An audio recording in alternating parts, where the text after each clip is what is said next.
Jai Hind viewers, on behalf of Sri Shakti Defence Academy Lucknow, I welcome you on the show of Daily Defence and Current Affairs News. I am Major General S.K. Singh. आज हम सबसे पहले देखेंगे कि national news क्या है, defence या otherwise.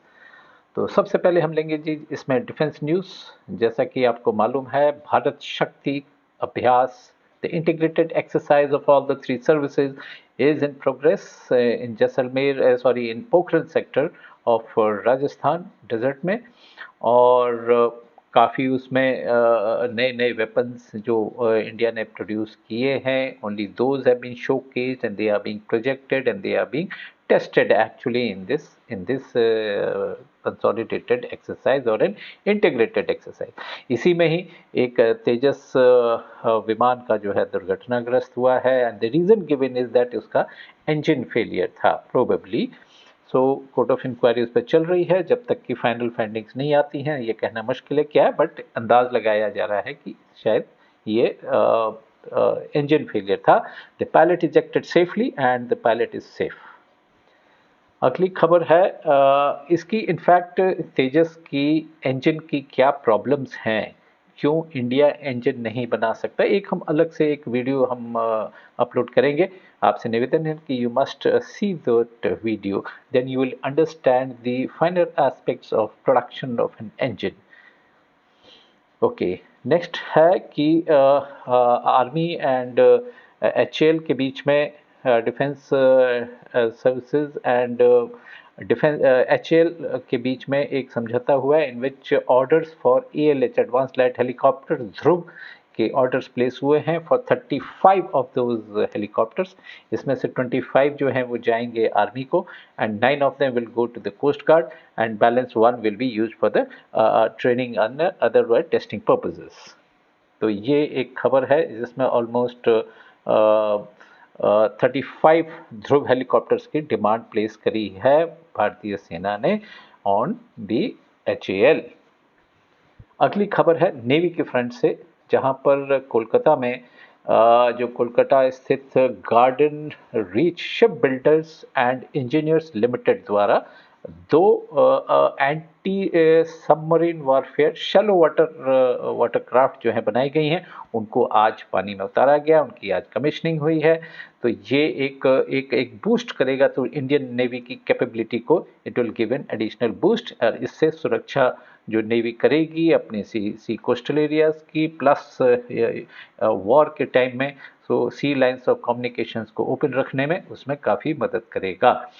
ये 2 anti submarine warfare shallow watercraft का आज लॉन्चिंग की गई है और इसका उद्घाटन air chief marshal VR Chaudhary ji ने किया and so it was dedicated to the nation and it has been commissioned into the Indian Navy। ये 3 खबर हैं जो कि डिफेंस से रिलेटेड है। एक खबर है करंट अफेयर्स की जो कि वन नेशन वन इलेक्शन के ऊपर, जैसा कि आपको मालूम है एक कमेटी नियुक्त की गई थी, it was headed by the ex president previous president Ramnath Kovind. तो उन्होंने उस कमेटी ने आज कल में रिपोर्ट देने वाली है, वो दे आर सजेस्टिंग दैट इसमें वन नेशन वन इलेक्शन होने चाहिए, इसके बहुत फ़ायदे हैं। End of course the economy तो सबसे पहले ही है कि जितना खर्चा होता है इलेक्शंस में हर साल राज्यों के, और जब भी लोकसभा के इलेक्शंस होते हैं सेंट्रल गवर्नमेंट के लिए, तो उसमें काफ़ी खर्चा होता है। अगर एक ही साथ कराया जाएगा तो खर्चे की बचत होगी। और दूसरी मतलब खर्चा इतना होता है इलेक्शंस में कि almost it can work out to 1.5% GDP। ये अनुमान लगाइए 1.5% GDP का हिस्सा तकरीबन होता है, इतना पैसा जो है खर्च होता है। साथ में it creates lot of problems to the commuters and otherwise, and जो काम गवर्नमेंट ने चलने होते हैं उस पर फिर आचार संहिता लग जाती है। So lot of decisions are pending, lot of work is pended, और तकरीबन साल में एक एवरेजिंग निकाली गई है कि 200 से 300 दिन जो हैं वो तकरीबन ब्लॉक्ड ही रहते हैं। तो बताइए देश में कैसे काम हो। अगर इस देश को एक मजबूत राष्ट्र बनना है, विकसित राष्ट्र बनना है, तो वन नेशन वन इलेक्शन होना ज़रूरी है।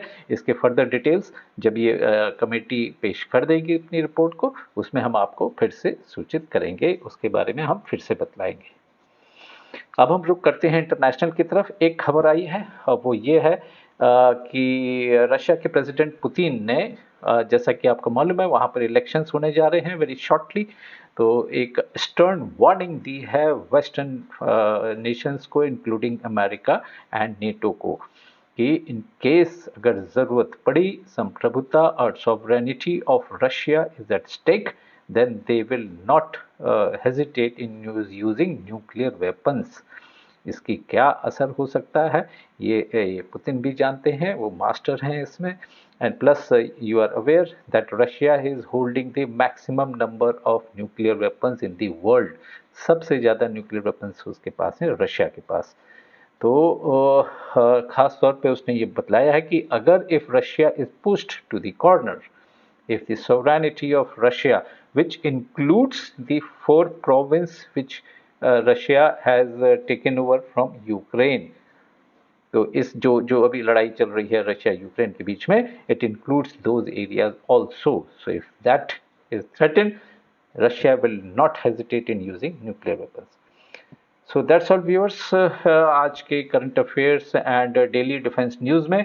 अगली बार आपसे फिर मुलाकात होगी, तब तक के लिए जय हिंद और धन्यवाद। और आपसे गुजारिश है कि हमारा चैनल देखना, सब्सक्राइब करना मत भूलिएगा, और वीडियो को लाइक करिए और शेयर करिए अधिक से अधिक। जय हिंद एंड धन्यवाद।